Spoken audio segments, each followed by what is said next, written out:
It's the Christmas episode. This episode almost didn't happen. We are just a pair today. It's a good time to reflect on the year and everything. I don't think you can say that. I said it, I don't care. Oh my God. Maybe we were not qualified to give any marriage tips. Don't listen to us. It will be okay. No one said that to me. That's the thing, is nobody talks about it. During all that was pretty hopeless. Ooh, yeah, you're going to get in trouble for this one. Welcome to the Wife Approved Podcast. I'm Shane. And I'm Caroline. Let's go. It's the Christmas episode. This episode almost didn't happen. We are just a pair today. Yeah, I am a little bit hungover. A little bit. Your eyes, you look rough. I am sick again. I think I mentioned it last episode. I had a little tickle in my throat. Yeah. So that's an update from last week. I have been completely taken out for today's the 7th day. I still don't feel good. I have meds, and it has helped a tiny bit, but not much. As you can tell, I probably sound weird. Like a man. I sound like a man. I was very stressed out last episode, and God has a way of just being like, really shut up. So 7 days got taken, and now I'm really... Yeah, you've done it, been able to do almost nothing. I mean, I've still done nothing. Worked and stuff. I do like that shirt though. That's a pretty cool shirt. I've done nothing. So if you've done anything, if you've wrapped one present, you're ahead. If you finished Christmas shopping, you're ahead of me. Yeah. So, well, this is gonna be released right before Christmas, so you'll be good by the time this is released. Remember what I said last episode? It's Christmas bag season. That's what's gonna happen. Everything. Yeah. Why not? Ain't nothing wrong with putting stuff in bags. But anyway, I really just hope you don't get this. I'm hoping this means that I'll not get sick at CES, but yeah, right. I'm just going to fully expect to be sick again in 2 weeks. Yeah. So we're going to Las Vegas right after New Year's, for those that don't know, and that's a big tech conference out there every year. And every year that I've gone, is this my 4th year, maybe? How many have you gone to? 2. You've gone to 2. So this will be my 4th year. And every year that you've gone, we both got sick. The only year I didn't get sick was the first year I went, and somehow I didn't get sick that year. Yeah, beginner's luck. Well, Eric was sick, and you were rooming with him, so that was really lucky. Somehow I didn't get sick that year. But yeah, we'll probably get sick. It happens every year. They call it the CES flu. Last year we both had flu A, and that's kind of what this felt like, except I didn't have fever and body aches really. At least I won't, if what I had is what's rampant there, I won't get this, but the doctor's like, you will get something else. I don't know. You might get lucky. I don't know. I hope so, but Well, I got my coffee because I'm struggling today for different reasons. I feel like I've been sick a lot this season, and I think the only reason I notice it is because maybe of this podcast. How many months have we done this? Did it launch in August? This is, I think, the 20th episode. Isn't that crazy? Free therapy. It's been good. 20 episodes is pretty wild. So how you feeling about it? I mean, it's a good time to reflect on the year. And I think we got a few questions about YouTube and content creation that we're going to answer at the end of the episode. I think a goal for next season, because I definitely want to keep doing this, would be to maybe dig in deeper to topics or hot takes, specific to, categories, be it marriage, a parenting issue. I think we should really dig deep into, how to cope with it, or how we coped, or maybe just give it real life, relatable advice, instead of dancing around. I'm not saying we dance around stuff, but really dig in, especially to marriage. I think that. I feel like we've dug in quite a bit. We've shared a lot already. We've shared a lot. You cried a few times. Yeah, but that's and I know there'll be more of that. But just sharing how we, tips and things that actually work versus mistakes we've made that led to a huge blowout, just stuff like that. I think that would be good. Do you think we're suitable to give advice to anybody? Now, I would say, yeah. Yeah. Well, we've been through some shit. We could just share all our mistakes, and that often. Well, that's what I'm saying. Advice. A lot of times it's things get blown out of proportion when it comes to especially marriage because of pride and stuff. And we talked a little bit about it, but we didn't really like work through it, I guess, and say things that, we've done. I don't know, just an idea.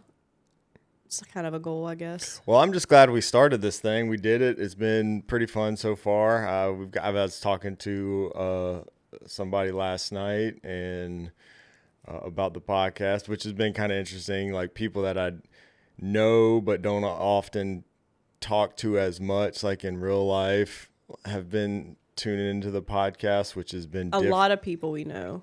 It's been crazy. Which is kind of weird because for me, because for me too. Well, it's because people know a lot more about us now than they otherwise would. It's kind of funny because I don't know. I get tired of being social sometimes, and so, but every now and then I'm like, all right, I need to be around some people. You were whatever. amped last night. I was one drink turned into another, and I was just what were you drinking? Whiskey. That's it, not beer. I had a couple beers, and then then I had some whiskey and just got to talking. Macy said you were yapping. Yeah, I was yapping. But see, now I'm good. Like now I'll probably 6 months. I'll hibernate for a month or two, especially after drinking like that. I'm like, all right, I'm good. I'm good for a while. But it was fun. Enjoyed it. Got some good cigars, man. Shout out to Jose. Hooked me up with a couple cigars. Jose is the one that hooked you up with emergency old fashions on Christmas Day last year. That was on Christmas last year. It was on right? Christmas Day. Yeah, everything was closed. That's right. Yeah, man. Gosh, you probably didn't even thank him again for that. There have been, not to switch it up, there have been some very good things that happened this year. Our granddaughter was born. That was huge. Wild. It's the weirdest feeling in the whole world. I love her. Love her more than my kids. It's a different love, maybe. Maybe it's not more. But I could just... I don't think you can say that. I said it. I don't care. I love her. Oh my gosh, I could bite her little cheek until she just... It's because she's a baby. She's not old enough to talk back yet or anything. I don't know, man. It's whatever she wants. She's probably going to get it. Yeah, well. And I love her. There was a lot of really hard stuff with that too, but she was probably, I'd say, maybe the best part of this year. Best part of this year? I would say so for me. Yeah. You turned 40. That was pretty significant. Yeah, I turned 40 this year, and we had a very fun celebration. Cool. Yeah. All thanks to you. Yep, you just remember that. My lovely wife. I will remember that. I appreciate you very much. I pulled off the magic. It was cool. Got your friends to fly in. Don't even ask what I had to do to convince them to do that. I'm just kidding. What? I'm kidding. Jokey. Oh, God. We had a few friends from here. We had some friends from Nebraska and some friends from Maryland all flew into Charleston.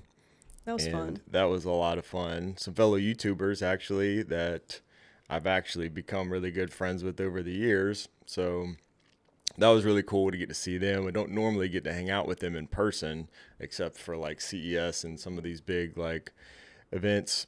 So that was really fun. And turning 40, I don't know. I think a lot of people are afraid of getting old, or not that I'm not saying 40 is old, but a lot of people when they turn 40, they feel like they're getting old. I mean, I remember people thinking that when you turn 30, every decade. Everybody, 40's old. Typically is like, oh gosh, I'm getting old. I know, but you said that when you turned 30, and then you're gonna say it when you turn 40 and when you're 50, and I don't know, man. Age is just a number, kind of. I did give myself sort of a goal. I wanted to get in as good a shape or better shape than I ever was when I turned 40. I kind of feel like I accomplished that. Yeah, you did. You had abs. I got really. I've been kind of slipping lately with all the. I've slipped this whole year. All the holiday sweets and stuff are getting the best of me right now, but that's an understatement. Yeah, I've been out of control with the sweets, but I did get in really good shape, and I was feeling really good as I turned 40. I was probably in better shape turning 40 than I was Your at 20s. like 20, 25, you know, You had a bird honestly. chest. Yeah, I You were was just a skinny for kid. Like, you while. think about it, you're still just barely out of teenage years. You're just like a baby. I look at you Yeah. and you looked so young, and you were still, you were never like string bean skinny, but you were skinny, like No. bird chest. Well, and before I started working out and stuff, I just, didn't have like any muscle or whatever. Even like once I got past the just skinny phase, it's never like overweight or anything, but just didn't have any definition and any. I wouldn't say you didn't have Any muscle, but yeah, you muscle. didn't have any definition. You had muscles, like in your arms. You didn't have stick Yeah, arms. I would have maybe. liked you. Ain't no way I'm messing I with don't a know, string man. bean You have to go arm. look back at some of those before photos. Yeah, well, there wasn't definition, but you had Yeah. muscles. Yeah, well, I guess I wasn't You like look a good, babe. weakling, but You did good. And we took Macy to Key West this year. That We- was cool. we started doing that as on our 10th anniversary. We went down to Key West. We spent all of our credit card points. Yeah, a few years ago, and absolutely loved the place we stayed. Was that the first time we went to Key West? No. it wasn't. But No. that was the first Time we stayed there. at this specific place, and it was really nice. And we It's the spent first time we've ever stayed on the water in Yeah. a resort like that. we spent more than we normally would have, but we fell in love with that place so much that we've gone back a couple times since that anniversary. And this year we took Macy because Babysitter fell through. partially because of the babysitter thing. And then I was like, I asked her, I said, do you really want to go to Key West and see what that's all about? Because I didn't really know. I was like, if you don't really want to do this, like, I will cancel it and we will spend half as much money and just go to Myrtle Beach or something. You could take a friend to Myrtle You Beach. said all that? I didn't even think I knew Yeah. you said that. Yeah. I Oh would've yeah. not been happy with I that. wasn't gonna take her down there and have her complaining the whole time, Yeah. and spending all that money. That would have pissed me off so bad. So I made sure, I was like, we could cancel that. I could spend half as much money. We could go to Myrtle Beach, practically down the road. You could take a friend, but you ain't taking a friend down to Key West. It's just too much money. And she said she really wanted to do it, and she did. And she was a really good sport. She really had a good time. I don't think you can not like it. It's beautiful. It's the Well, bluest water. You know how teenagers are, man. Sometimes, man, it Our don't hotel matter. had cool towel service and frozen ice cream delivered at certain times. She was living her best While you're life. sitting out by the pool. Yes, Yeah. she's But you ruined. never. My point is, you never know with teenagers. I know, you're Sometimes they're just like pissed off at the whole world. She had a good time, and what was cool too was she actually, she didn't take a friend, and she had a good time with us. We went and did some things. Went kayaking down there in the mangroves. She went fishing with me. That was cool because you never go fishing with me when we go down there. No. I usually have to do that by myself. I went once. Not in Key West. Yes, I did. I went once. No, you didn't. I did go fishing once in Key West, or marathon, whatever. It's Key West. Not Key West. Okay, Petty It's a Patty. whole nother key. It's Key West. That is not Key West. It's the same thing. And that was a long time ago. But every time we've gone to Key West, I'm like, I want to do a little fishing. And I usually get up early and I'll let you sleep in or something one day towards the end of the trip. And this year she decided to go. And I was shocked at how much she really enjoyed that. So that was a lot of fun, And she said she'd actually like to go back to Key West. So maybe we'll do it again. Another win is Mariko beating cancer this year. Yeah. She completed chemo. I'd say that was one of our tough moments, but it's over. So that was good. Thank God. That Yeah, was that good, but was- that was rough. Definitely difficult. I know we've talked about that on the podcast Yeah. a few times. I mean, and she's dealing with residuals effects from poisoning, the poison, whatever. But it's over and it's gone. and so she's doing good now, and it's She completely is. gone. I mean, is that That's what they said. They said that there were some lymph nodes that were in her chest and neck that were a little inflamed, or I don't know what the word is, but they thought that was from chemo. So I'm sure she'll have like Okay. a follow-up and confirm that. That was a win this year. Started as a loss, but it was a win. I got to go to Berlin for the first time, so that was really fun. Sounds like a nightmare to me. Sounds like a nightmare to you, think? If I could transport there, like, and not have to fly for that long on that many airplanes, it would be fine. But So just the flight sounds like a nightmare. sounds like absolutely that's hell to me. It was a long flight for sure. My ass was tired from sitting so long. Didn't you say, was it your back or butt that was hurting so bad? Yeah, on my way there, I don't know why. On the way back, it really didn't bother me, but on the way there for about the last maybe 1 or 2 hours, my back started hurting pretty bad from sitting so long. Maybe that's that 40 catching up to me, I might be in better shape, but certain things definitely are different, Yeah. and that was kind of rough there, but man, what a fun trip. And it was my first time going. I really wasn't planning on going out there all year long. It kind of just happened sort of last minute. And I don't know, it might be something I end up doing each year if I can justify the cost and all that stuff. Pretty cool to see a new city. That's the thing. Do they move it, or is it always It's there? always in Berlin, so it's kind of like Vegas. That's what I'm saying. It's too close together. I feel like Yeah. you're going to see the same stuff. It's pretty similar, so we'll see. That was part of what was so fun about it, was not just the tech event, which I always really enjoy, but it was also a new city, Yeah. a new country that I have not. New culture. Yeah, I haven't been in Germany since I was 5 years old, so that was really cool. And just to go and see the city, and I went a few days longer than I probably would have if it was a closer trip, but I was like, I'm going to go out there and just book a little bit extra time, and had some other friends that were out there and got to actually see Berlin and do some things outside of just, quote unquote work, which was pretty cool. All right, so let's talk about a few of what are the top things we've learned this year, moving into the new year coming up. What are the top 3 things you've learned this year? You're not setting me up. You go first. I'm going first. Yeah.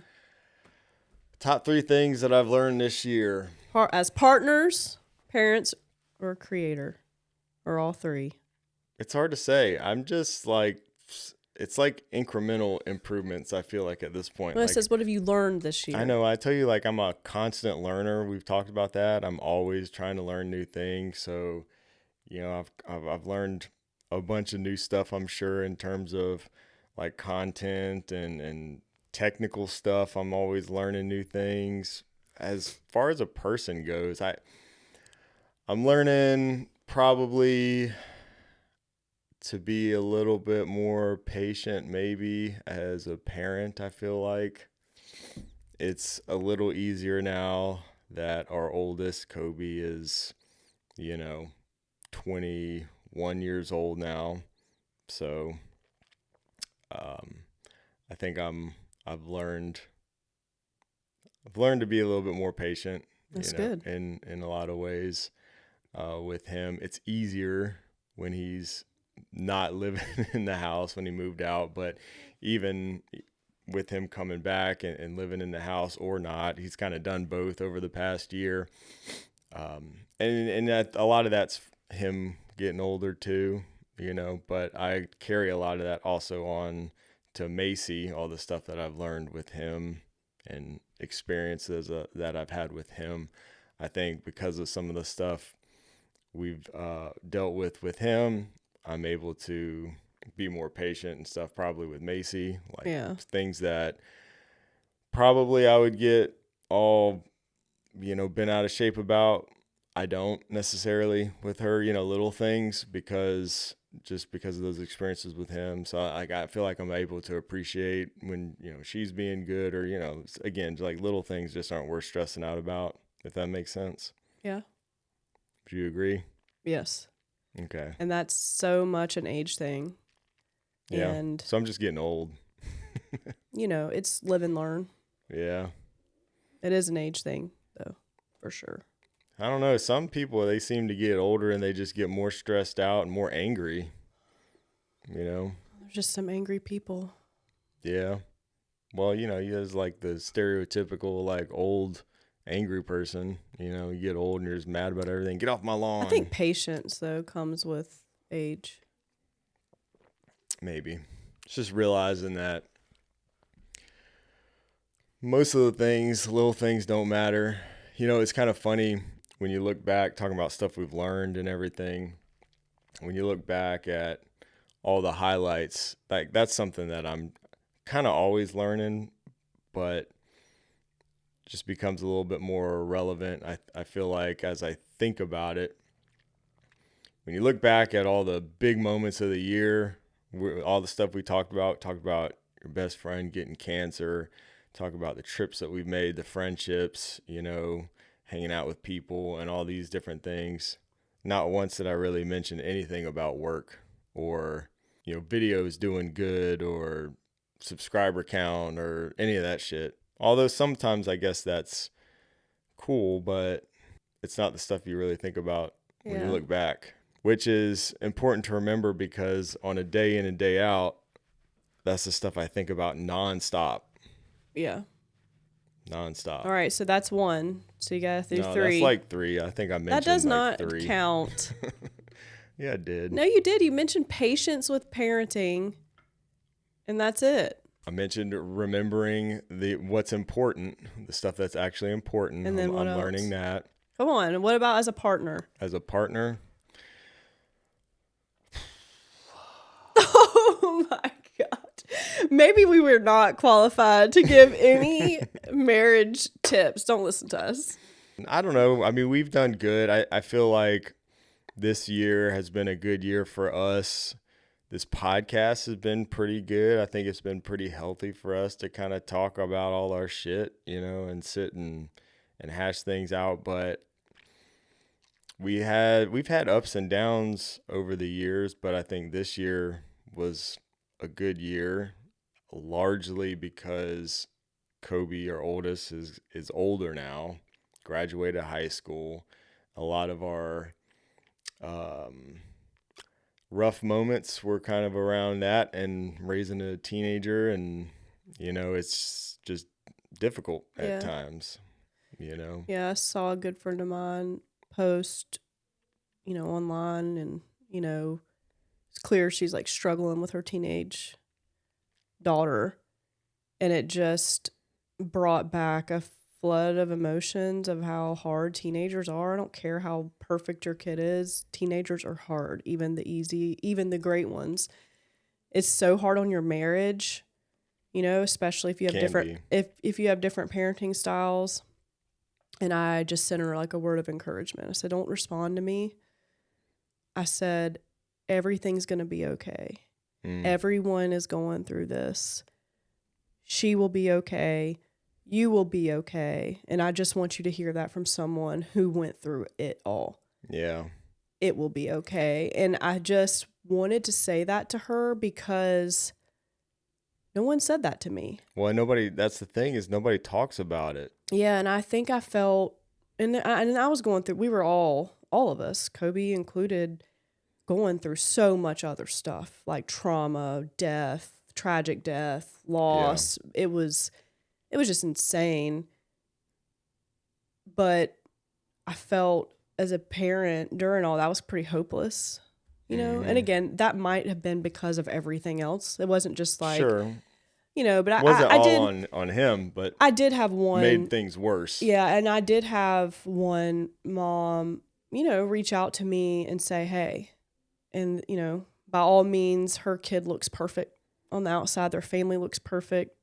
You know, they're great freaking people all around. And I remember her just messaging me saying, hey, she was like the one person. And I remember how it made me feel, which is why I messaged this girl. And she said, you are not alone. We all are dealing with this shit, but no one's talking about it. And so you're not. And that to me, which is crazy because it was like validation. And two, from the outside, you would never know. And that's the thing, you know, and I try to give my friends who are a couple years behind me that are going through it and they're so worked up, like you said, because when you're in it, you just feel like it's just crazy. You know, you start losing control. And I think that's really kind of what it is. You know, as they get older, they're getting independent and they're not going to follow every rule. And you got to maybe kind of change and bend the rules. And they're just morons. They're assholes. They do the dumbest things. They do dumb shit. They're especially mean. Boys. Yeah. And it's think they know everything. And But we you all got, been but you there. got to also, like, what I learned through that and what you said you've learned is patience. And then, like, things change. Like, rules have to change as they get older, expectations. And I think the hardest part for parents is compromising. With teenagers, I was very like my father. These are the rules, and you were too. This is our rule, and you're going to listen. And that doesn't work. Once they get to be 16, 17, 18 years old, you got to start compromising and changing things up and just listening. And so I'd say, like, I don't know, the top 3 things I've learned this year as a parent, the first one would be that to just listen to them, you know, or I'll ask, are you looking for advice, or are you just venting? Do you just want me to listen? It's so easy as a mom, as a friend, as a spouse to, like, give your advice. And a lot of times that person's not really looking for that. They're just looking to talk to somebody. They don't want you to fix it. And, like, if you wouldn't have said what you said about, like, patience, I think the reason we don't have much to say we learned as spouses or partners and why this year's been so good is because we went to counseling when we were struggling, and you realize that you don't have to fix everything for me. Because it used to be when there was tragedy or stress or something, I would retreat. I would recluse. I'm still kind of that way with some things, but I wouldn't tell you. Like, you knew, but, like, I wouldn't talk to you because I didn't want to get fixed. And I didn't want you to tell me everything I should do everything I was doing wrong, what I should do. I was just coming to you to, like, dump. Yeah. And I think once... So you kind of took that same advice and turned it around towards kids. Mm-hmm. And so, but Older you, kids. that's why we've, like, thrived this year. And I feel like I've been able to come to you pretty much about everything. There might be some things that I'm like, it's not worth, you know, pissing them off, or I'll just keep this in, or, you know, but you don't try to fix. And that's that's a man's natural instinct. Yeah. We learned that. It isn't a Shane Watley thing. This is a natural a man instinct. They want to fix. But women, we don't always want you to fix it. I don't need you to tell me why, when, and how. I already know that. I know that. I'm not talking to you, so I need you to tell me what to do. I already know what to do. I already know where I screwed up, or I already know, you know, what one of the kids is. I know that. Like, so I have learned this year to listen and try not to let whatever they're saying upset me or how they're feeling upset me. And I think that's made a big difference. I try not to get so upset, and I'll just, like, listen and not really say much. And, you know, unless they want me to, unless they're like, what do you think? Or what would you do? And then I'll tell them. Yeah. Yeah. It's definitely a thing that I had to learn and deal with in our relationship, because it is a man thing. I think that's just part of being a man. You're like the protector and provider. And so it's just a natural thing to want to fix problems. And we usually have the solution, but nobody wants to listen. No, I'm just kidding. Oh, my God. No, I'm just kidding. But yeah, you know, and I kind of learned that. And I think it's made us grow closer, because I feel like I can come to you without getting all that, or without you getting upset at one of the kids. Or yeah, but it was what led us to, you know, these conclusions was we actually did do counseling, which we may have mentioned a time or two here, but it's something that I was not necessarily opposed to, not really what I wanted to do, but I didn't want to do it. We've talked before about communication being so important. And I kind of knew at that point that we needed to communicate better. And sometimes you just have to, like, if it gets that bad to that point, you need to get somebody who can kind of give you the tools, or just be like an intermediary. Did I say that right? Mm-hmm. Between the two. And this was like a specific. It was good for us. But we had, you know, another thing too that's really difficult, and I'm sure there's others out there experiencing this, that made things even harder, was being a step parent. You know, I was a step parent, even though I raised him essentially with you since he was 2 or 3 years old. I was the primary father figure, although he still knew who his dad was, and he was somewhat around, not really, but he knew his dad, and that made the dynamic even more difficult, I think, and just both between me and him, and also between me and you over the years. So just some things you got to kind of work out. But him getting older and slowly kind of maturing is helping some of that. Well, and I'll just say I didn't want to go to counseling either. I think too much of that is bad for you. I do. I don't believe that that's something you should do 24/7. But we specifically went to a couples counselor. It was a specific type of couples therapy, and she's probably one of the best therapists I've ever talked to. She was awesome, yeah. Yeah, because I feel like a Makes lot a of those big people difference. are quacks and weird. I'm sorry. And I just don't want to sit around talking about Well, our feelings all the time. But I think if no. you're like in an issue and you can find a good one, and if they're not good and you can tell, keep looking.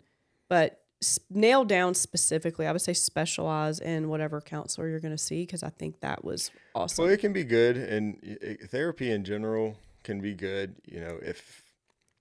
Even if it's not couple stuff, sometimes I do agree with you. I think too much therapy can be bad. You don't want to just sit and talk about your problems all the damn time. Yeah, it's not good. It's all 'cause then you'll you're think just going to about. be depressed and thinking about your problems all the time. But sometimes, and I think it's kind of what I tried to tell you when we went, is sometimes it's just about like when you're super stressed out or anxious all the time or whatever it might be, you can kind of like learn tools to help Yes, you. cope. I've dealt with a little bit of like depression here and there over the years, and definitely anxiety and stuff like that, which, I don't want to be medicated and take a bunch of stuff. And but you can learn tools and stuff to help you deal with some of that stuff. It helped me. I remember years ago, because a long time ago, I didn't know what to do anymore. I felt like I wasn't getting anywhere with you. I was having issues raising, kid, our oldest. We were always fighting and stuff. And so it helped me a little bit just to be able to talk to somebody who didn't have a dog in the fight, for one, because I couldn't really talk to you about stuff. And just being able to do that, and then also kind of learn some tools to help me deal with whatever, raising a stepson or marriage and stuff like that, that can be beneficial too. I didn't do it forever, but at the time it was Well, probably it helps you. thing. It helps you become a better husband and dad, period. Yeah. And there's no handbook. It's hard as hell. I think that's what people, when they're little squishy babies, and, it's like I tell everybody now, I think before anyone has kids, they should have to keep a teenager for a month. 2 of them. 2 of them, boy and girl. Seriously, before they decide to have kids. It's just so different. So that is what I've learned. As far as top 3 and what I've learned as a partner, I think it's been a very, very good year for us. I feel like we've just had such a good year because of, the way we've changed intentionally. Gotten over some hurdles and stuff. Intentionally, Yeah. and we've had a lot of shit. We've had a lot of tragedy and, again, ups and downs, and that's life. But we've gotten through it together, so that's been good. And I'm not really a creator, but I would say one thing I've learned this year is realizing that, I don't know if I want to say this. I don't know if I want you to say it either. I don't know what you're going to say. I do want you to, but now I'm nervous. Don't be nervous. It's Say not it. about you. Fuck it. I don't know. Say it. I guess What? just I kind of learned like what a joke a lot of people are, and when I say that, I'm kind of just referring to like in corporate world. I think I'm just sitting back and I'm watching just all of it. It's like, and I can't say too much, obviously. Yeah, okay. I see now why you didn't want to say But anything. I'm really like realize we've had a couple people pass away, Mhm. and then your office is like boxed up like that week. Oh, yeah. Everybody's. It feels like the Matrix, and it's like all these little worker bees, and just watching like how much some of these people care about or put value in, or their like identity in their position. Ooh, yeah, you're gonna get in trouble for this one. And no, it's not my direct, like, my boss is amazing, and he genuinely cares about all of his employees. My coworkers are some of the best people. Yeah. But it's corporate. Corporate I mean, big corporation. Often sucks, yeah. Yeah, and it's not like, it's not necessarily like it's not anything wrong. It's just corporate life, you know, and everybody's just like pretending, and you're in like, you know, you're 9 to 5, you know, just like kill yourself for your whole life. And then you go home and get a couple hours with your kids. And at the end of the day, something happens to you, your office is boxed up. We spend more time, you know, there with people who don't care about us just to survive and come home and get a few hours with our family, and then have to cram making memories into the weekend. It's the rat race. Yes, cut some of this out, but the rat race for sure. I'm leaving it all in. And I don't know, it just sounds like you're starting to sound like me from a few episodes ago when we started this podcast. And one of the things that I've always said is that since I was a young guy, I wanted to find a way to enjoy life. And that means enjoy work to a degree. I mean, we all got to do stuff we don't like.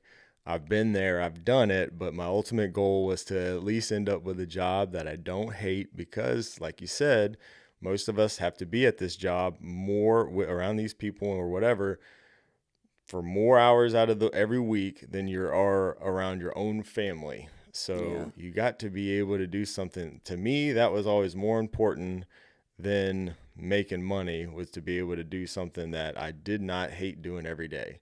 You can make a lot of money doing all kinds of shit probably that you hate doing, but you know, that was not me. And you're always, I don't hate what I do. I know. That's not what I'm saying. It's the rat race. But you kind of do when you're talking about all that other stuff. You know, you might not hate the day in and day out, I guess, but you don't hate it. I don't hate the job. But you hate the corporate bullshit. Politics. You know? It sucks. It is so, but it makes me laugh to the point where, like, I can't take these people seriously. Well, it's because...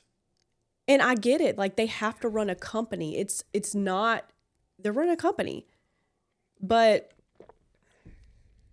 even they are being rat raced. Yeah. You're not, you know, it's just, I don't know. You also, you kind of get to a point where you realize what's important in life. And I think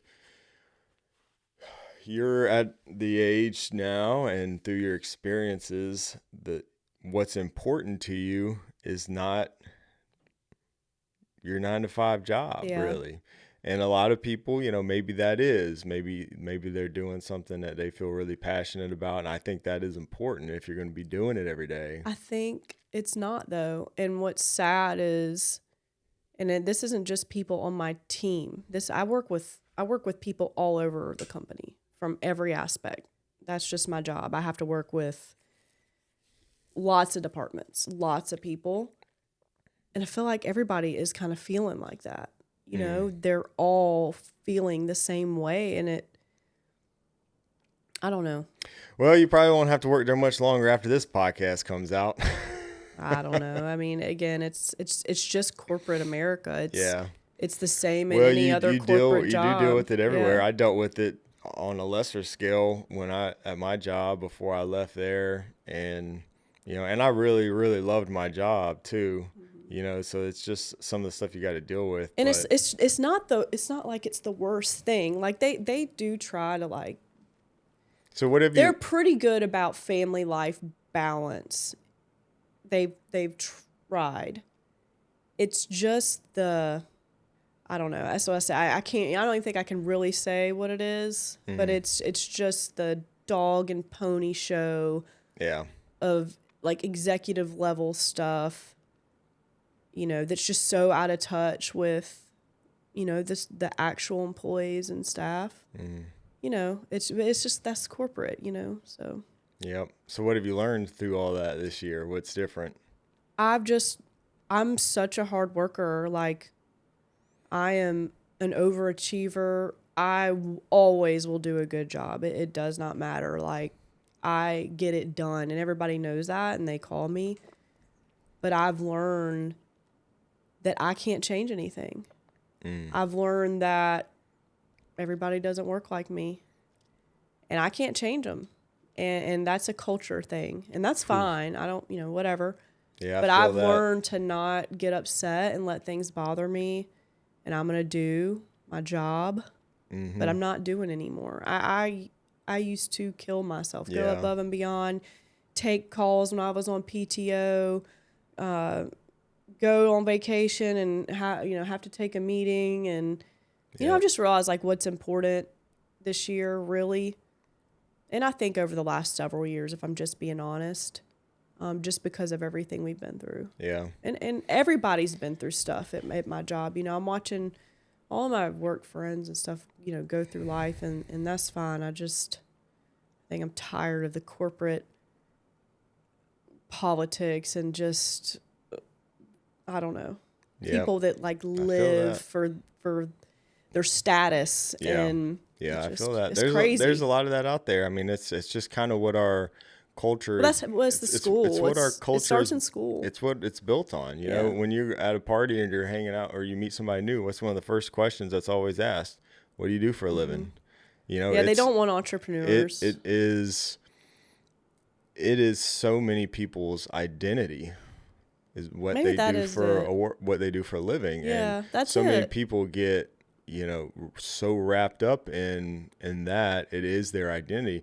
That's why we won't go too far down this rabbit hole here, but we talked about AI a little bit in the last episode. Like, there's a good chance that there's going to be the most significant increase in unemployment in the coming years. It's going to be really interesting if we get to a point where people don't necessarily have to work because of all the AI. What is that going to do to people, when everybody's identity is wrapped up in what they do? I mean, imagine it's going to be sad. Imagine a point where I don't know if it's going to be like a universal base income or who knows what is going to end up happening. Don't say that. I know, but who knows? I think there's always going to be a place for people to work that want to work and work hard, but there also might be a time where people just don't have to work because all the jobs, all the stuff that nobody wants to do is going to be able to be done by robots and machines and AI.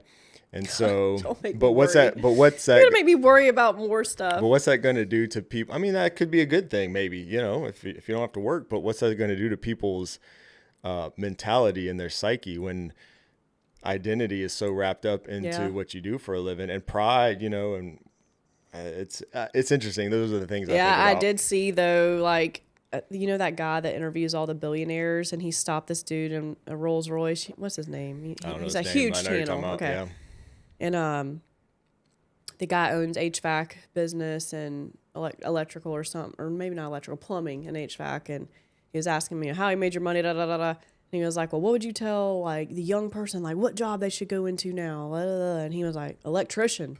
Yeah. And he was like, electricians are about to take off. He's like, all this AI needs power. He was like, I sent you that video. This is a different one. It was like a totally different one. And he was talking about how electricians are about to be in like high demand making. He's like, you're going to, with all this AI stuff, they're going to be making $300,000-$400,000, a year. It's probably a good industry to be in. Any physical labor is probably good. But I sent you that or one of those because, our oldest is doing electrical work right now, and I think that's a good field to be in. Yeah. He likes working with his hands and stuff like that anyways. So it's a good friend to have too when you have electrical issues. Yeah, I can't wait for him to learn. Especially when you're building a smart home, man. I can't tell you how many times I've had to get an electrician out here. Yeah, I don't know that I just went kind of deep on that, but I've learned what's important. I think is the base of all that, and I think the company's done a good job at work-life balance and trying. But it's the people that are so wrapped up in, like you said, it's their role and their identity that bothers me. To them. Yeah, it bothers me. It doesn't feel like. But if they left tomorrow, they'd have a replacement in there in a damn week. Yeah. I experienced it myself. I was at a place for 11 years, and As soon as you're gone, they feel you think you're the only one that can do it and nobody can do it better. And I still don't think anybody could do what I did. But they did they fill your shoes real quick, and they move on. Life moves on, and nobody bats an eye. That's just how it is. So, but I've all tried. that ties into what I was saying too about like looking back over the past year, the stuff that I'm remembering and thinking about it, and it wasn't my favorite video that I made or getting this many subscribers or anything would necessarily work. Some of it was tied into work, like the trips and stuff, but it was all around the friendships and the experiences that I had, and that's the stuff that matters. I'll just say, like, if you're a young parent, go to the school performance, go to the award ceremony. Don't miss it. Because you're not, I remember feeling like, when you start off, you don't have enough PTO, you don't, you feel like you can't go because of money or time. But I would say to invest in your family. Don't not go somewhere because it's during the week and you have to work tomorrow. Like, go.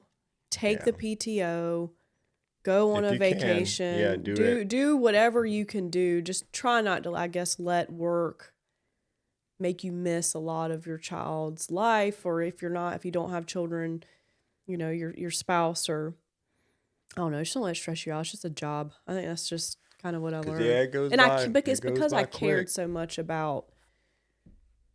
I just cared. Yeah. I cared about my work. I still care. It's a personality thing too. Yeah. I was always like that, really prideful in everything that I do.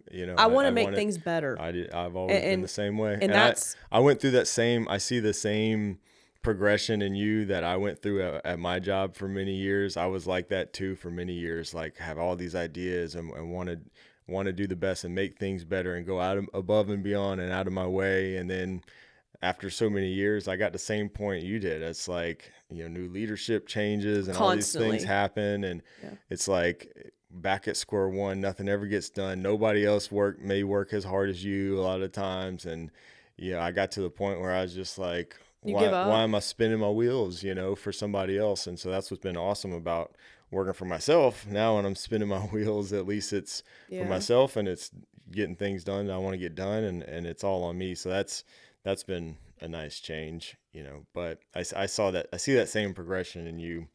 Well, let's end on a good note. What are some of the top wife approved tech upgrades we've had this year? Do we have a question? Do you want to get to some questions today too? Yeah, we have some questions. Okay, well, real quick, I think we have some YouTube related questions maybe. So real quick, tech related upgrades. What are your favorites of this year? Can you think of anything? I'll help. The toilet. Oh, the toilet. Interesting. And don't help. You don't help me. I get to pick. You can accept. It's okay to ask for help. No, it's not. I'm just kidding. Don't take my advice. The toilet. That's interesting. I almost forgot about that one. Yeah, the toilet was awesome. Smart toilet. We got a smart toilet for those that don't know. I don't know. Okay, I'm going to help. What? The shades. We put the roller shades all throughout the living room, high windows, dining room. Yeah. And you really like those. Yes, I love those. Okay, so smart roller shades, big upgrade that you really love. See, ladies, accept help. And the smart toilet, which I didn't think of. Also a big upgrade for me, which I don't know how much you care about, but that garage, that was a big remodel this year. That was this year? Yeah. Oh, yeah. I can't, dude. Yeah. It's like zipping. I'm like, what year did this happen? I don't even know. Yeah, that was a big upgrade. Spent a good amount of money on that, but had a loft built, so we have a whole lot more storage. Fully redid the garage so I can store a bunch of stuff in there. Film some stuff in there. It's just that was a really good. So there's some smart upgrades in there too, some tech stuff. I do really like that light strip you put on the stairs too. Oh, that's a new one. I just did that like a week ago. That was a pretty good idea. Sweet. I wasn't 100% sure. I did get your approval before I do anything like that. That's kind of major in the house. I always do ask you. I have to. Yeah, because it has to look classy. I don't want the house to look like I gotta make sure you're going to be okay with it.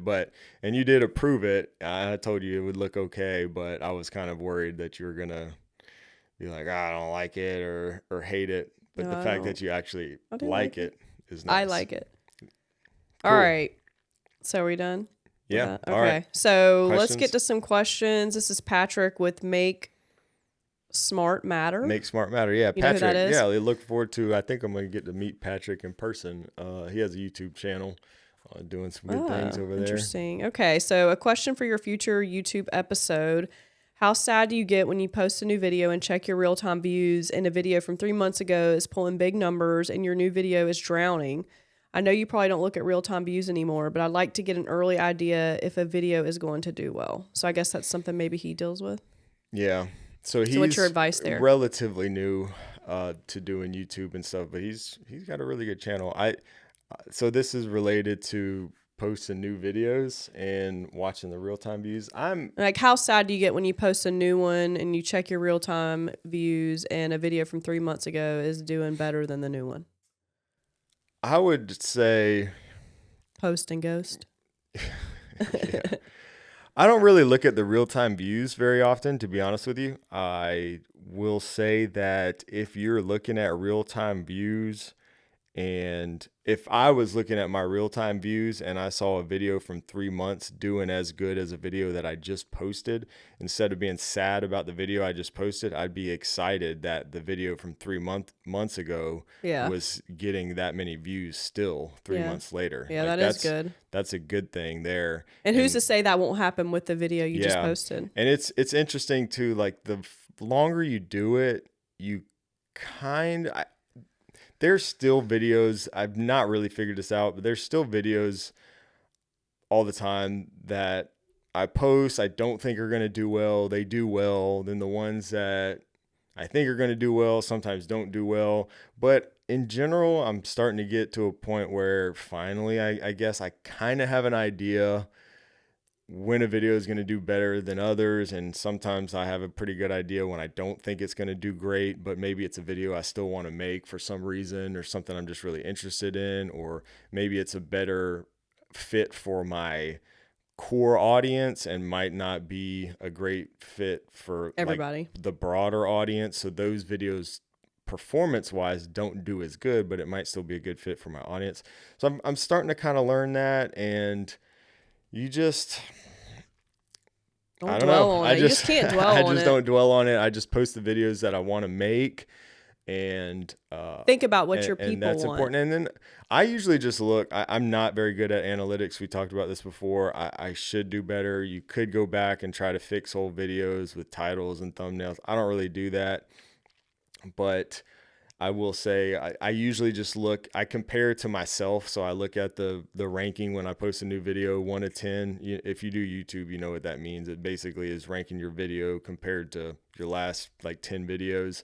And if you have a video that's doing 1 to 10, that's always really good. But even that's not the end all be all, because I've had a number of videos, usually like the really good searchable videos, I've had some of those start out at like 10 of 10.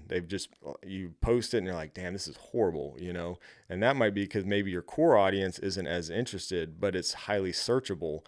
And then in 6 months or even longer, a year later, it's actually, top 5 of the, of your performance top videos or whatever, which is pretty interesting. That's just because so I've seen that where videos start off really bad and then they gain traction over time, probably because of search. So just make what you want to make. I think it's important to stay true to who you are and your audience, and make what you want to make and what you think your audience wants, and don't dwell too much on. And I think he probably does. It's just really hard. It's easier said than done. You put all the time and effort into a video. Like that's kind of how it is with this podcast. Like I look at views and comments, and at the end of the day, like it is what it is. Like I don't get upset about it, but I do look at it and you see some are doing better than others, and you're kind of like, why? Like I do get it. Yeah.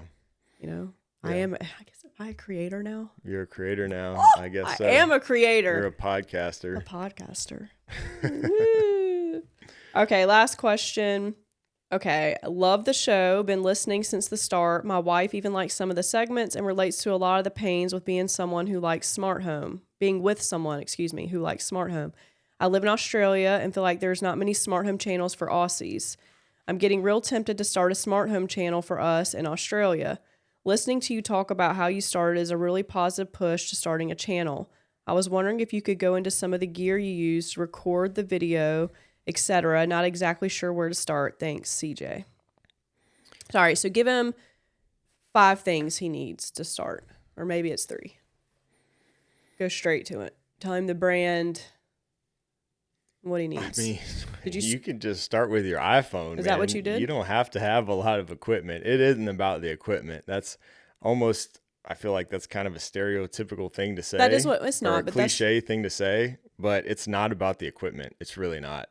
It's about starting. I mean, it's the same thing with this podcast. Like, we did get some equipment, that we were able to invest a little bit in because of the success of YouTube and everything, but you don't have to get a lot of, I would say it depends on your budget, but the most important thing you need to think about is your audio. So even if you're using your iPhone, just invest in a microphone that you can connect to your iPhone or any other camera. Give them a brand. Focus on that. I use the DJI mic minis, which are pretty nice.